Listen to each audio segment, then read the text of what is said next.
think the gang is all here. We'll call our meeting to order, and let's stand for the pledge, please. Oh, here we are. I pledge allegiance to the flag of the United States of America and to the republic for which it stands, one nation, under God, indivisible, with liberty and justice for all.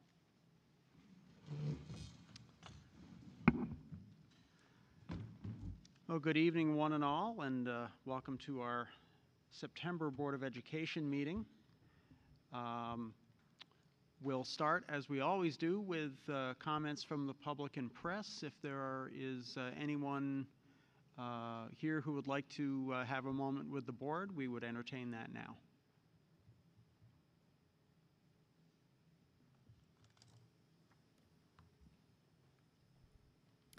Hello. Good evening. My name is Allison Smith, and I am the president of Massena Arts and Theater Association. First, I would like to thank you for giving me a few minutes tonight. I really appreciate the chance to share with you what we've been working hard on and where we're headed. MATA is a small group, but mighty group, of volunteers with one big goal: to bring arts and culture to Massena. You've probably already seen some of our work, like the summer concert series in the park at Springs. But our dream goes bigger. We want to open more doors for kids, families, and really anyone in the community that wants to experience the arts. That dream has a home, the Shine Theater. For decades, it has sat dark, but now, piece by piece, we're bringing it back. We've cleared out the asbestos, and right now we're repairing the outside walls, fixing the roof, and getting ready to bring back the marquee to life. October 15th at 7:30 p.m., we'll flip the switch and relight that marquee for the first time in years. It's going to be more than just lights turning on. It is a sign that Massena is moving forward. It is a reminder of what we can accomplish when we come together. The Shine isn't just about a theater. It's about giving young people a stage to shine on. It's about creating a place for community to gather and celebrate. It's about believing that downtown Massena can be vibrant once again. We cannot do this alone. We need the support of our schools, our families, and neighbors across the town. I invite all of you to stand with us, to celebrate with us, and to help keep us moving forward. Together, we can bring arts back to the heart of Massena. Together, we can unlock the shine.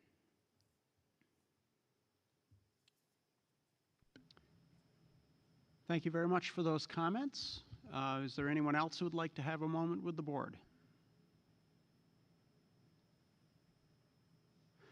Okay, hearing nothing on that, we'll move on to information and reports, that portion of our agenda. And we'll start with our student ex officio report. Andrew, David, please. So if you see my slides, I have a few things to cover. On the content slide for a brief overview. So first I would like to talk about the food at parent-teacher conferences I would like to bring for November in, I believe it's the 13th. The goal would be to increase parent attendance for the event and make it more enticing for parents to come rather than just to see their students who are doing really well in school, or to come just to berate teachers if they have problems in school, and try to get those the parents who are of the students that are kind of in the middle, who are not maybe not the outstanding achievers, but not failing any classes. I'm currently working with Mr. Burke, Mr. Oliver, and our food services director, Mrs. Calaruso Martin, to possibly bring a sort of Thanksgiving dessert to the November conferences. On the next slide, I have started a cooking club at Massena Central High School, and I want to advertise it to all the board members who are interested as a possible way to, if you would like, become either a guest chef and make something with students, or just take the class with them and interact with a group of students in the community. If you would like further information about that, please contact me. But our first actual cooking class will take place sometime mid-October, likely 2 days from 2:30 to 3. And then my last point, the implementation of the cell phone ban at the high school and across the school district. I would like to say that it has gone extremely well. And I would like to congratulate our administrators, including Mr. Oliver in the audience, on the success and virtually no hurdles in its first day of implementation. I didn't see any phones. I didn't experience any people trying to get around the ban, but I would like to say that I still do struggle with working on the Chromebook for IB classes. Thank you. Anybody have any questions for Andrew? I have two, Andrew. Tell me about the cooking club that's meeting on the Wednesdays. Are there themes each time you're going to meet, or what is that going to look like? So this was actually for the interest meeting, and that happened Wednesday. Right. But for each class, I think we're going to bring in a guest chef, either a teacher at the high school or a community member, and that day will be themed around something that they want to make. So for example, Mr. Sanchez has come to me saying that he wants to make Spanish rice. So that day will be centered around that culture and that type of food. And what brought you to this idea? Are you trying to help students learn how to cook?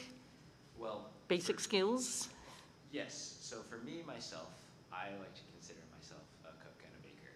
Okay. And I like to make things, and I would like to share that skill with my fellow students. On top of that, I always hear stories about the things people eat when they're in college. And sometimes I wish that they had experienced a little bit more of what I'm able to experience at home with my parents and being able to learn how to cook.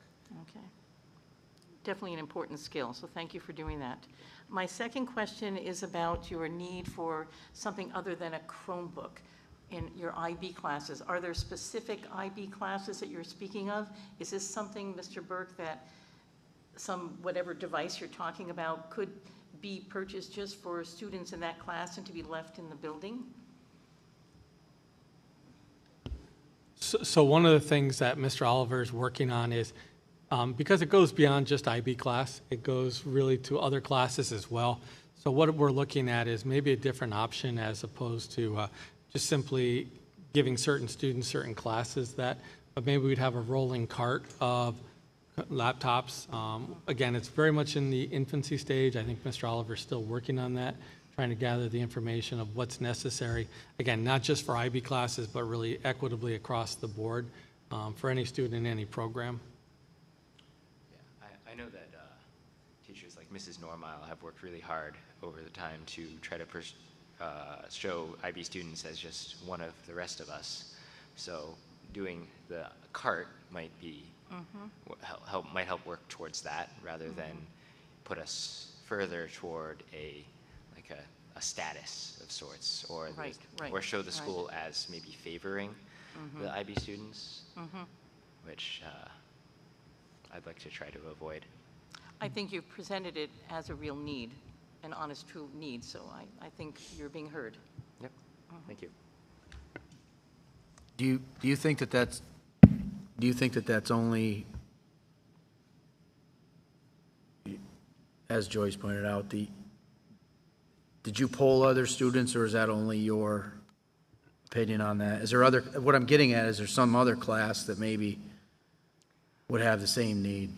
I know of a lot of classes that would make use of these laptops, mostly IB classes, but I can imagine other classes making use of it, especially if you were to take a statistics class. I know that Google Sheets is one of the slowest things I can run on a Chromebook. Good. I just was curious of how broad the statement was to quantify that. Mr. Oliver, did you have something to add? No, I think Andrew covered it. Thank you. Andrew, I have a question as well concerning the rollout, so to speak, of the cell phone ban. Can you tell us your perception, anyway, of the opening of school last year compared to the opening of school this year, and the differences going on in the hallways, the differences in the lunchroom, the differences in other areas where perhaps phones were being used and now they're not? Yeah, so one of my favorite things that I actually saw was people not just sitting with their heads down at a table trying to hide their phones. People were talking, people were like maybe doing their homework, people, and especially like in study halls or in lunch, they were communicating, they were socializing, which is Talking yeah, with one another. Yeah, it was one of the best things that I think has come out of this. And outside of that, in classes, people can't access like social media on their personal computers. They don't sneak to the back of class to be on their phone. So you see a lot more kids either trying to pay attention and find it interesting, or maybe they're just a little bit more in the moment, because what else are you going to do? Okay, great. Any other questions for Andrew? Yeah, I just had one more question. So last month you had mentioned a concern with the cell phones and maybe some overcompensation outside of school. How have you gauged that? Have you seen or talked to anybody about overcompensation outside of the school hours or other issues? I'm not sure if this is something I would be able to measure myself. I know a lot of students might not want to talk about that or reach out about that, and I don't want to push too hard on that idea around other students. I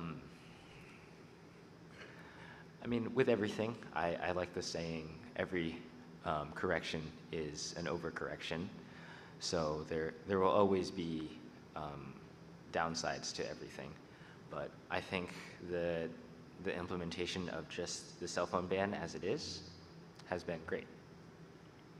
Wonderful. Thank you. Last call for Andrew. Thank you very much, Andrew. Great report, excellent graphics, and the cooking club certainly sounds like an interesting idea, and thank you for including the board in your invitation. Next, we'll move on to the Policy Committee report, and Trustee Monroe. Okay, the Policy Committee met last Tuesday in Mr. Burke's office. It was myself, Mrs. Giroux, Mr. Hayes, Mr. Beckstead, and so we discussed, there was one policy in the 3000 series, and then there was another 9 policies in the 5000 series. Quite literally every policy was a review with no changes, with the exception of policy 5330 on budget transfers, and there was a recommendation by Erie 1 to rescind that policy because that language is now in the policy 5140.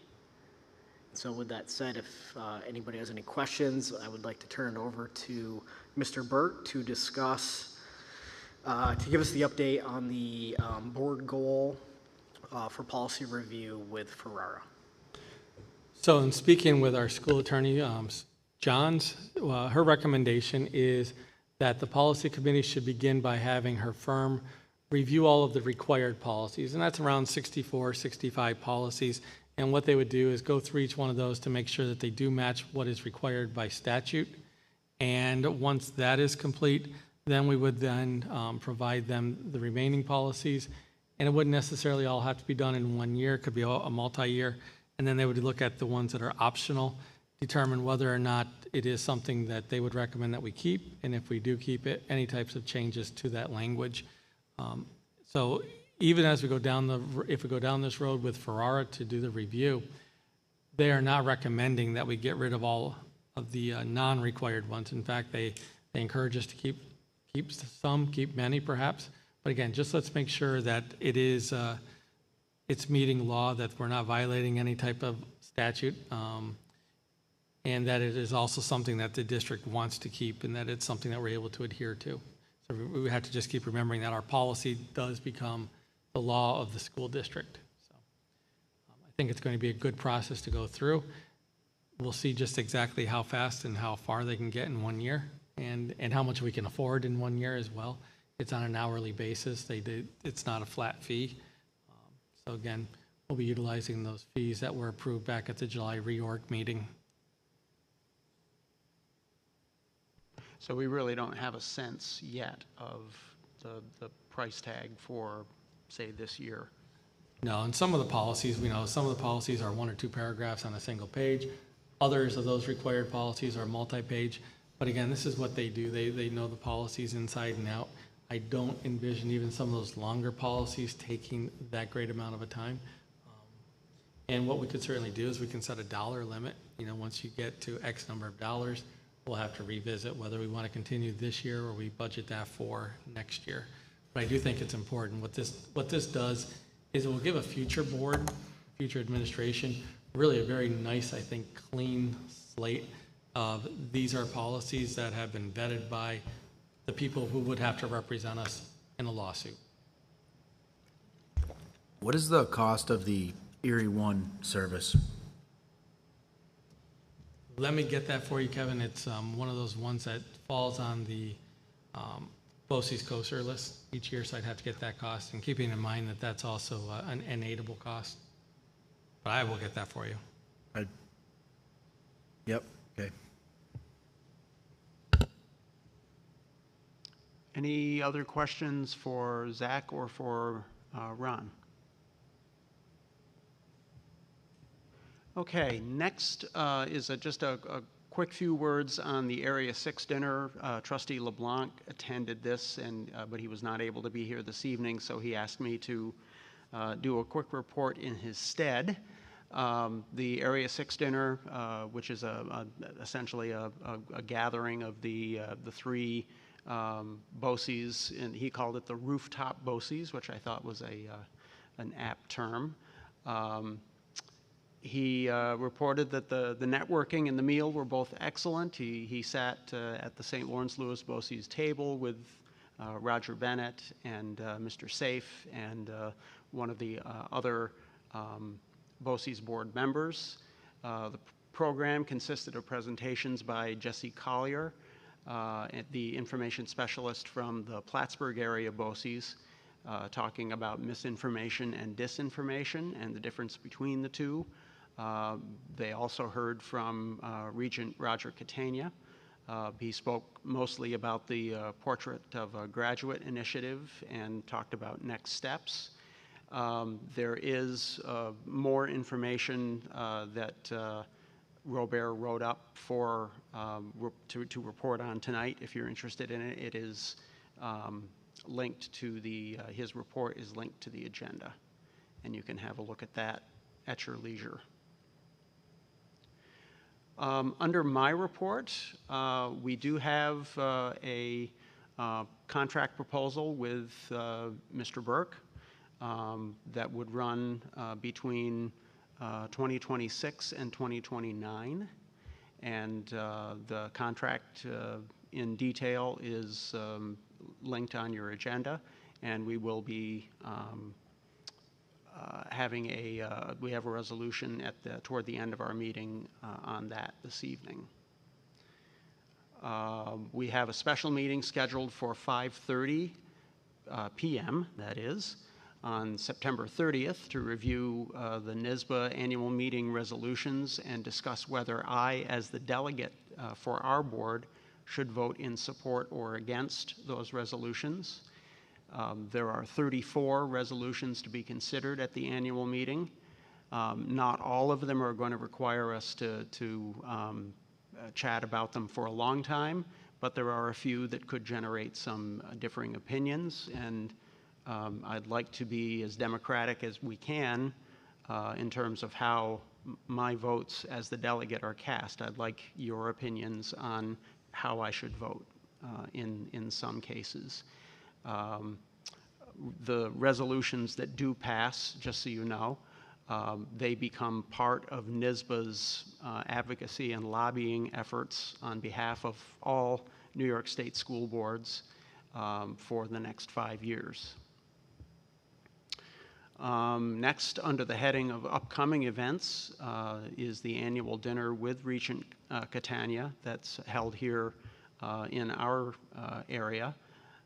That'll be on October 29th at Seaway Tech. And if you're available that evening and you'd like to attend, just reach out to Ashley, and she'll see that she'll see that you're signed up for that. We also have 4 board members attending the NYSBA Convention and Education Expo in New York City. That is October 23rd to the 25th. Once the lineup of workshops is released, and when they're going to be held, we should get together to try to figure out our game plan so that we can cover as much ground as possible and be exposed to as much learning as we can. And lastly, for anyone who might be interested in becoming a board officer in the future, there is a live virtual NYSBA Board Officers Academy on October 3rd. And if you are interested in that, October 3rd is a Friday. So if you're a working person and you can't be there when the event is actually going on, if you sign up for it, they do a recording of the workshop, and they'll send you the link, and you can view that at your leisure as well. And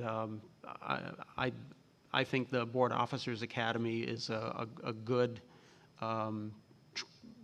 training workshop for anyone that's on a Board of Education, not just for those that are, thinking, oh, gee, someday I'd like to be a president or vice president of the board.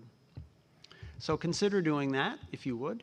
And also on the agenda is a link to a whole passel of different workshops and training events that NYSBA is running in this fall and winter season. And that is all I have tonight. And we'll turn it over now then to Mr. Burke and reports from administration. So the first thing is just a real quick report on opening day, which by all accounts went very smoothly. And I do want to thank the entire administrative team. It's really just a considerable amount of work to get ready for the 2 professional development days, and a real huge kudos to our Assistant Superintendent Flynn, who spearheads that along with our building principals and our other administrators. Very well done. I think our faculty very much enjoys the respect that they're giving those 2 days in terms of recognizing just how much work they have in order to get ready for the kiddos coming 2 days later. So I think, again, I really want to thank Assistant Superintendent Flynn and our entire team. I do also want to take just a moment to thank our facilities committee. Last week was a plumbing nightmare across our district. We started the week off with a Monday evening sewer line issue at the junior high, which both Mr. Tessier and I were afraid was going to cause us to have to postpone school or cancel school the next morning. However, he ended up with 3 of his building mechanics staying over, along with one of his, the daytime custodian. They were here until about 9 o'clock that evening, getting things fixed. Just did a real bang-up job, took a lot of ownership in making sure that that got repaired and that we were able to reopen. And then on the other side of the plumbing line, on Friday morning, we arrived at school to find that there was about 20 inches of water in the basement at Nightingale, and we were able to work very quickly. A huge thank you to Massena Fire for coming and bringing out their trash pumps, which allowed us to run water out of that basement for about almost 2 hours nonstop. to get that water out so that we could reopen and get the power turned back on. Again, just a huge effort by so many people. I should also point out that the Village of Massena even came out the night at J.W. Leary. They brought in their vacuum pump, hoping that we could possibly vacuum out the issue at the sewer line, much to no avail. And we did end up having to do some cutting into the terrazzo to get to the problem area. But it may be ugly, but we're able to be in school. Again, we'll get that fixed over time and get that repaired nicely. But again, for right now, we are in a great shape. And again, I just want to thank the faculty and staff as well. Yeah, without their effort and their dedication, opening would not go as well as it did. And again, just a huge kudos to all our entire school community. And that's a perfect segue talking about school community. It's my pleasure to introduce our community schools coordinator, Emily Kimball, who's here to talk this evening about our community schools effort and all the great work that happens under her watch.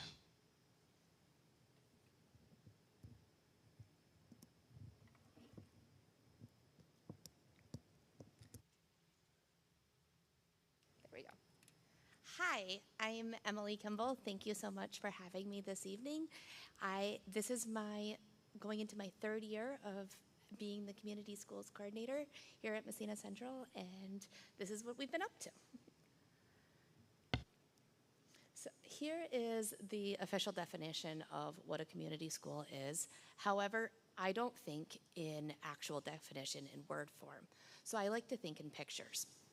And one of the ways that I can describe what a community schools coordinators does is build the firehouse so that our social workers, our community partners have a place to get resources. And that is what I've had the privilege of being able to do for the past 3 years. We have started a North Country coalition of community schools coordinators, as Massena is one of 2 community schools in St. Lawrence County. It's hard to mimic other schools or come up with other ideas when there's just not there. So there is Edwards Knox, Carthage, Brushton, and Massena in this group. We have had the privilege to go to Minnesota and Atlanta, Georgia, with the sponsorship of the American Federation of Teachers to see what other schools are doing and then bring that back to Massena in the best way and what is actually applicable to our community. One of the things that we came up with as a group with the St. Lawrence County People Project is there is a problem with head lice, and how we can solve that is a unique task, right? So we are working with the People Project to come up with a grant for kits and also education, in the fact that oftentimes insurance companies will cover a prescription for the kits, and that is not something that is widely known. Community schools also has a rapid response team. This is another brick in that firehouse, so to speak. And I cannot even begin to tell you all of these amazing organizations that we get to work with, because I will leave somebody out because there are so many of them. My favorite story of the success of the rapid response team is we have a family here in Massena. They have 3 kids, 5 and under, and dad works locally, the sole breadwinner of the home, lost his job right at Christmas time. Trying to provide Christmas, rent was a problem. We sent out an email to this rapid response team. We had rent covered for that family by the end of the day. So that really kind of shows volumes of how all of these organizations are intertwined and really have the best interests of our families. Whoops. I just have to be smarter than the clicker, sorry. Last summer, we had a community listening session here about the child poverty rate in our area. We are 1 in 4, and this group has the goal to set that rate to 1 in 2. The direct verbiage that came out from this listening session was in Governor Hochul's policy for the refund check that many of our families will be getting in October. Another brick in this firehouse is our Handle with Care. A Handle with Care is done by Massena PD or the St. Lawrence County Sheriff's Office after a student has an incident or their family has an incident with law enforcement. They might just be off that day, the next day at school. So having a little heads up really allows our faculty and our staff to just kind of wrap their arms around our students without having an issue. It's a really great program, sorry. We've just started our Mindful Moment push-ins at the elementary school this week. We have, in the past 3 days, the Holistic Life Foundation has seen 750 students within 3 days for just a quick push-in of mindfulness, belly breaths, and the basic skills. So especially then that kind of brings it back to the Handle with Care so that these students are having the skills for when life isn't going the way that we would all like it to. In the rapid response community, we have a ton of resources. Unfortunately, our community meal program at the church on Main Street has ended.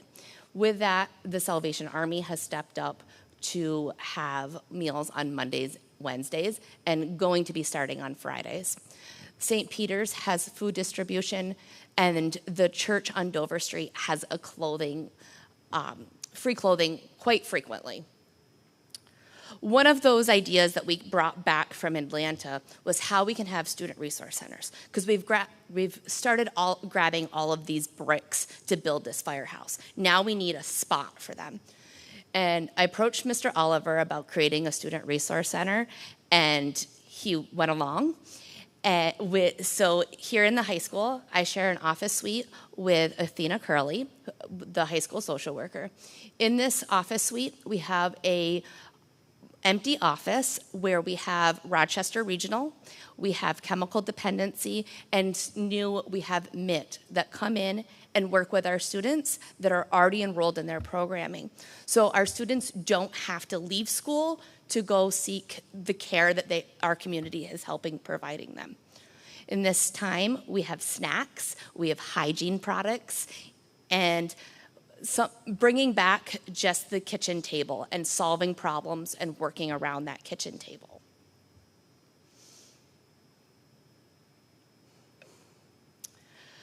With the student resources, we also have a summer activities. As a parent, I realized how much we do for our kids in our area, but it's all kind of scattered around. So between PALS and Horizons and Summer Rec and the programs at the library and the Nature Center, trying to keep all of that straight, I found that it was kind of all over the place. So to be able to bring that in and to be able to distribute to our parents we've received a lot of feedback that was a helpful guide.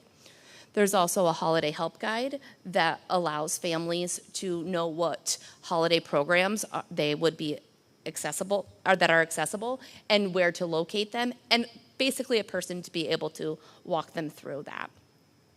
There's also the food newsletter about all of the resources with food that we have out in our community.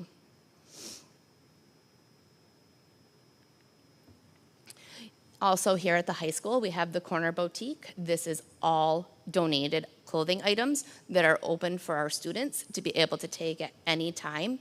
The best part about this initiative, it is all student driven. This is all done by Mrs. Warren's business classes that the students come in, they wash any donated items, they get them hung up, and they cycle through about what a teenager would wear and what's not being used. Massena Auxiliary started their Toasty Warm Drive, and we had all of these hats and mittens and coats, and how we can best distribute that to our community. So we created the Bundle Up Massena event that allows families that are already coming to school for a musical programming to be able to pick up any of these items that they may need. We also do our snack drive this is typically for February break. There's less food opportunities for our community, with our community partners. And the AMVETS Association is a wonderful resource. They are great with a donation. And we are able to send a package of food home with the students that need it the most when the fuel prices, when the heat prices are hardest on our families. The corner store in Massena offered to give a free slushie and a $5 credit to anybody that brought in a report card with a average above a 70, kind of, again, bringing it back to that small town, creating good grades, and another brick to that firehouse. Feedback that we received from parents, they want their children armed with first aid and CPR and the babysitting course. This course we started looking at in April, and the North Country Association here was the only organization that offered it. They offered it to our students for free, and we signed up 18 students, and there were 50 on the waiting list, so this is definitely something that we are looking to bring back.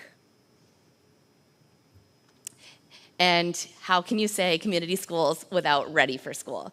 This is an event that was first in our county. We had almost 600 people walk through our door to meet 35 community partners, and they were able to get a fresh haircut for back to school, free school supplies, and this year we changed it up and they received free vouchers for our community partners to go and get 2 pairs of pants, 3 shirts, a pair of sneakers, and Rotary was here to hand out socks. So students were completely ready to start school.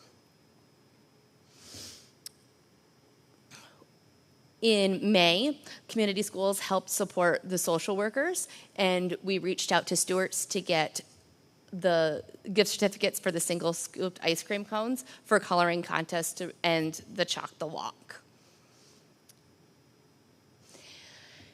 Community schools has a lot happening in the next few weeks. We have the Chalk the Walk for the Suicide Awareness Coalition.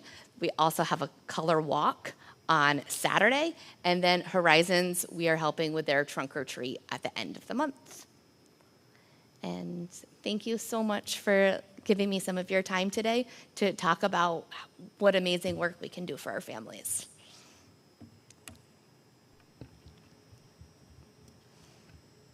Any questions? Not questions, but I have a couple of comments. I'm going to admit that I was probably not as aware of the community schools program as I should have been. I recognize Trunk or Treat, I recognize Ready for School, but wow, you're busy and you're doing a lot, and it's all really helpful stuff.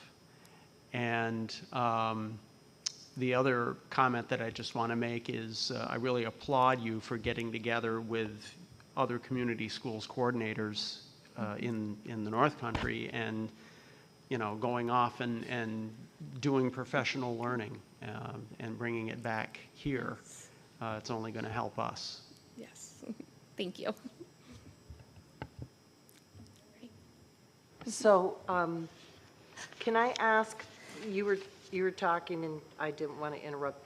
That's so okay. You said that we are one of very few community schools in our area. Yes. And I heard you say Edwards Knox, and then what were the other ones? Brushton Okay, Brushton and Carthage. and Carthage. Okay. Yes, that's our little North Country Coalition group.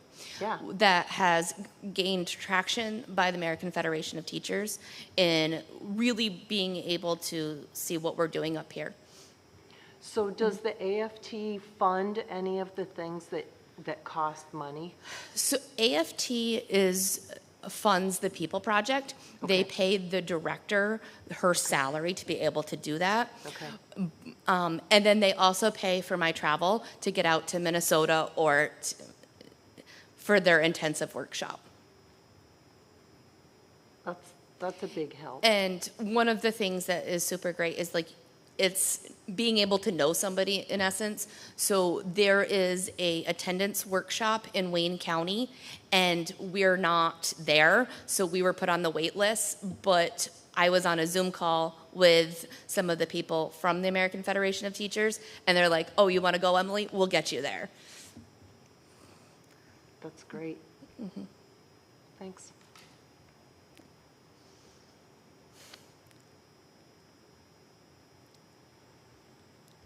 And again, thank you, Emily. You do just a fantastic job for all of our kids. The next item I have is a proposal of declaring as surplus a quantity of 2 adjustable height backboards and rims, a 2019 Farm King rear mount snow blower, set of tractor tires and rims for a Kubota 5740, and also one 2007 Kubota 5740 with various attachments to that. These would all be advertised on Auctions International, as is our customary practice. So I'll be seeking board approval for that later. I'm also seeking approval for the stipend for our McKinney-Vento liaison. Part of the requirement with title funding is that we do have to have a McKinney-Vento liaison, and that is Mrs. Danielle Brown.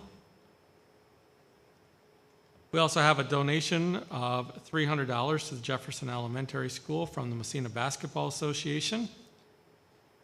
Again, thanking them for that generosity. And then the final thing I'll be asking the board to consider is the construction management service contract with Gymo Construction Management out of Watertown. Any questions for me at this time?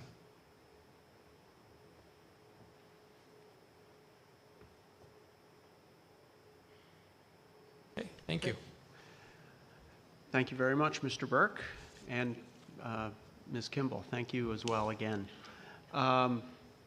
We'll move on now to recommended actions, and first is the consent agenda. Are there any consent agenda items that any board members would like to have pulled for further discussion and separate vote? Okay, hearing no comments to that effect, I would entertain a motion to approve the consent agenda.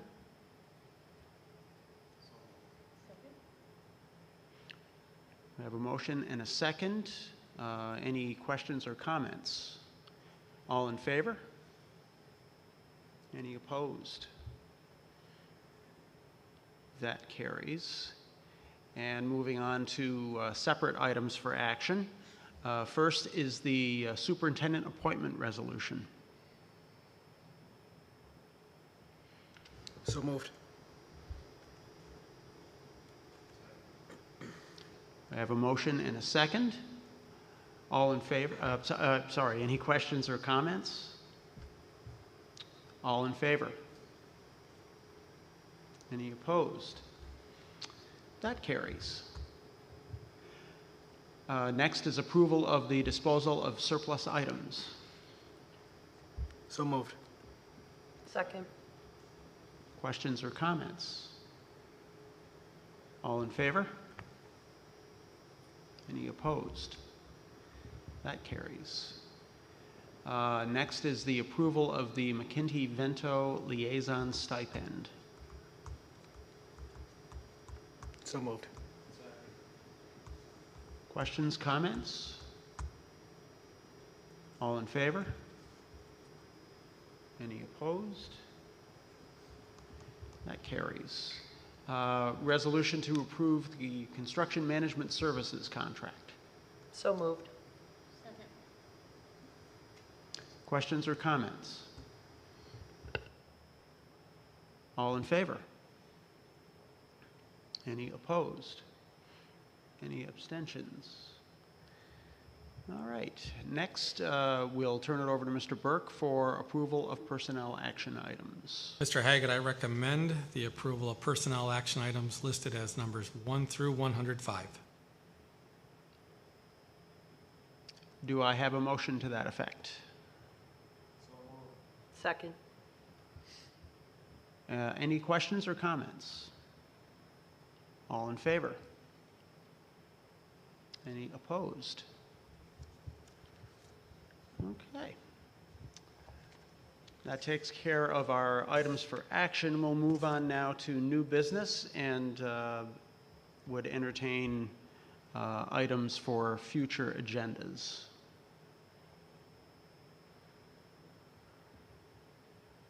I have one possible one that I would like to propose.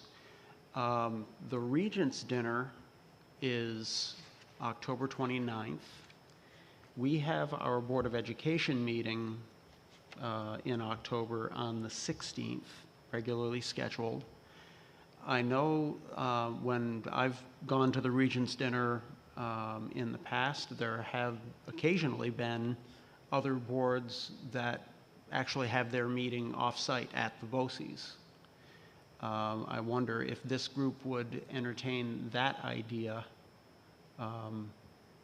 So we essentially, the entire board would go to the Regents' dinner, which is always a good time. The BOCES students, culinary students, do the preparation of all the food, serving all the food. It's always extremely well done, and there's lots of Massena kids involved in that program, it seems like, year in and year out. So what if we were to consider the idea of going there as a board, having our meeting, I don't know if we would do it beforehand or after the meeting, and that way everybody gets a good meal, and we can get our Board of Education meeting in at a location other than here.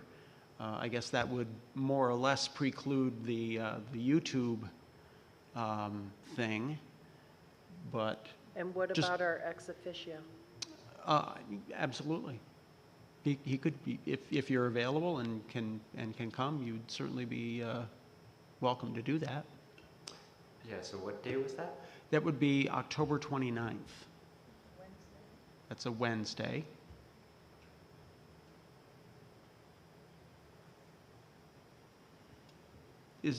I'm not hearing a lot of opposition.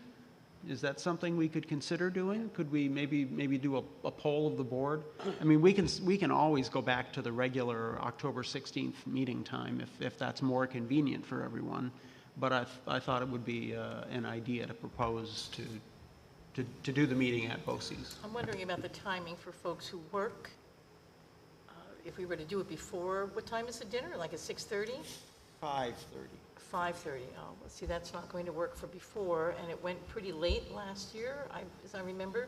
So then it's going to make for a very long night. I'm just throwing that out there. I don't work, I don't set an alarm, so, but for people who are working, that might be difficult. Paul, is this one in Ogdensburg? Oh, it is? I thought it was, I thought it was, Oh, but maybe I'm I wrong. thought it was Ogdensburg. Is It said Seaway somewhere in our Yeah. stuff. I assume Seaway, yeah. I thought it was switched over to Seaway. They tried to alternate, I think, between the two. Was it? That's right. Oh, you're right. Seaway. For some reason, I thought it was Ogdensburg, but I couldn't find it. What did you say, Ashley? It's Ogdensburg. It is Ogdensburg. Okay. Well, maybe I should just retract that and we'll keep our meeting at the regularly scheduled time on the 16th. Think that'd work better for folks? I like Fin- the idea of food, but Well, so do I. Food is good. might be far. Yeah. I do think, though, Mr. Haggett, you bring up something that's really valuable. We send a large number of our students to the tech center, and at any time, if any of the board members would ever like to get a tour, really ideally during the day, so you can actually see our kiddos in action and see what they do on a day-to-day basis, and see the brilliant hands-on learning that occurs. Just let me know, and we can certainly make that arrangement with the folks at BOCES. We did that. We few- did that. was How it- many of us went to that? I did. Okay. I did. I don't know if I did at I one point. think you were there. I remember they had the really dynamic young lady that was in welding, and the one in culinary too. Yes. Yes, That I remember, they stuck out a lot. yeah.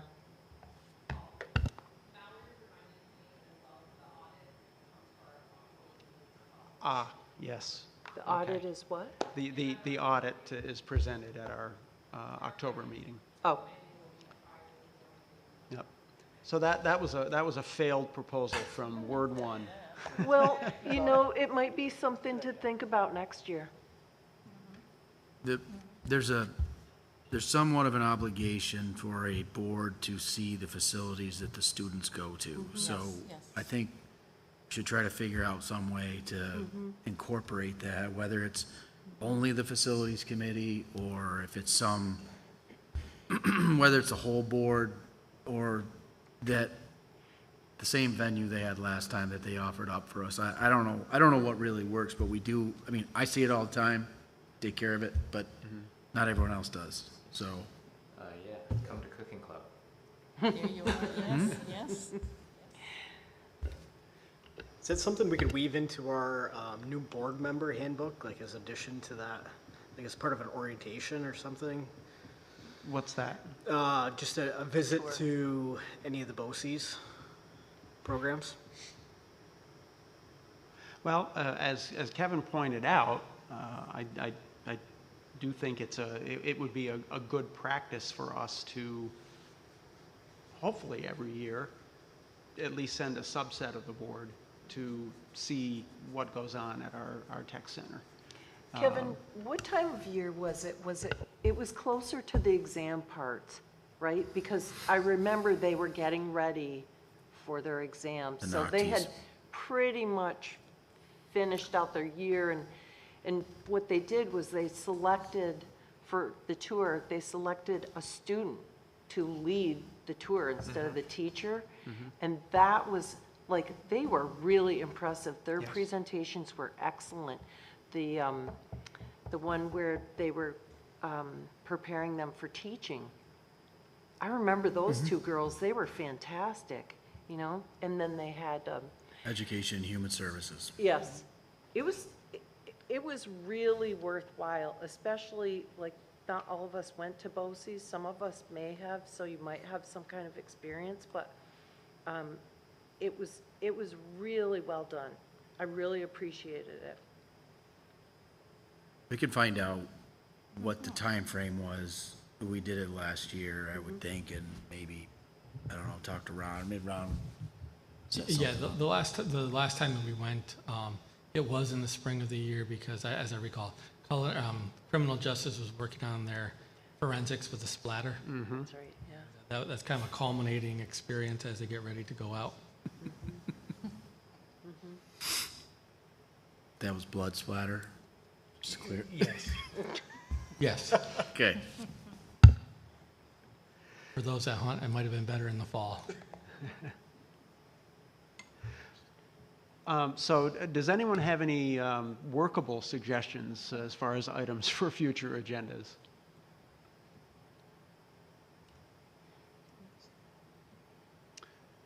Okay, I guess that concludes our business. We do have another opportunity for communications from the public and press. Anybody out there want to say anything to the board at this time?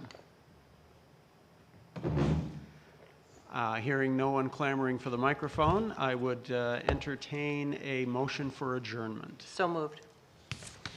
Second. All in favor? All right. Have a great rest of the week. Thank you. Mhm.